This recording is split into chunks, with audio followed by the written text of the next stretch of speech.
राष्ट्रवादी काँग्रेसचे नेते अजित पवार यांच्या विमान अपघाताबाबत आमदार अमोल मिटकरी यांनी पुन्हा एकदा गंभीर संशय व्यक्त केलाय. विमान कोसळत असताना त्यातून एक व्यक्ती बाहेर पडण्याचा प्रयत्न करत होती असा दावा मिटकरी यांनी स्थानिक सरपंचाच्या हवाल्याने केलाय.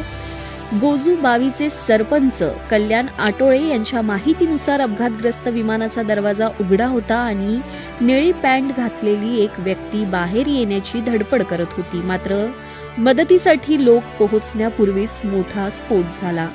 सुरुवातीला 6 जणांचा मृत्यू झाल्याची माहिती समोर आली होती, परंतु प्रत्यक्षात 5च मृतदेह सापडले. त्यामुळे तो 6वा व्यक्ती कोण होता आणि तो कुठे गायब झाला असा सवाल मिटकरींनी उपस्थित केला असून या प्रकरणाच्या सखोल चौकशीची मागणी केली आहे. मुंबई पुणे एक्सप्रेस वेवर खंडाळा घाटात मंगळवारी सायंकाळी प्रोपिलिन गॅसचा टँकर उलटल्याने गेल्या 24 तासांपासून वाहतुकीचा मोठा खोळंबा झालाय.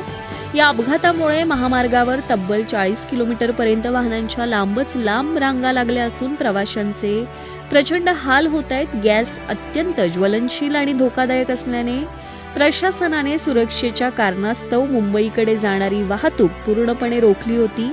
महामार्ग पोलीस अधीक्षक तानाजी चिखले यांनी दिलेल्या माहितीनुसार टँकरमधील गॅस दुसऱ्या रिकाम्या टँकरमध्ये उपसण्याचं काम युद्ध पातळीवर सुरू आहे. या प्रक्रियेनंतरच दुर्घटनाग्रस्त टँकर बाजूला हटवला जाईल. ही वाहतूक पूर्णपणे सुरळीत होण्यासाठी आणखी 6 ते 7 तास लागण्याची शक्यता वर्तवण्यात आली असून तातडीचे काम नसल्यास नागरिकांना प्रवास टाळण्याचं आवाहन करण्यात आलंय.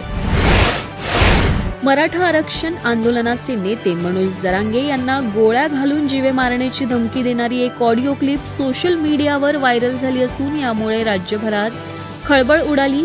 या कथित संभाषणात एक व्यक्ती जरांगेंना संपवण्याची भाषा करत असून माजी मंत्री धनंजय मुंडे आणि वाल्मिक कराड यांचा उल्लेख करत समर्थकांनाही धमकावताना ऐकू येतोय.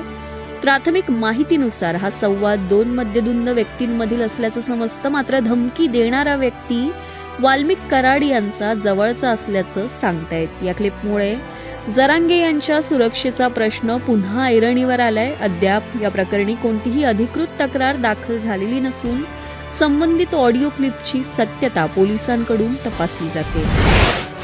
मणिपूरमध्ये तब्बल 356 दिवसांनंतर राष्ट्रपती राजवट हटवण्यात आली असून भाजप नेते युमनाम खेमचंद सिंह यांनी राज्याचे 13वे मुख्यमंत्री म्हणून शपथ घेतली. राज्यपाल अजय कुमार भल्ला यांनी त्यांना पद आणि गोपनीयतेची शपथ दिली. राज्याच्या राजकीय इतिहासात प्रथमच 2 उपमुख्यमंत्र्यांची नियुक्ती करण्यात आली असून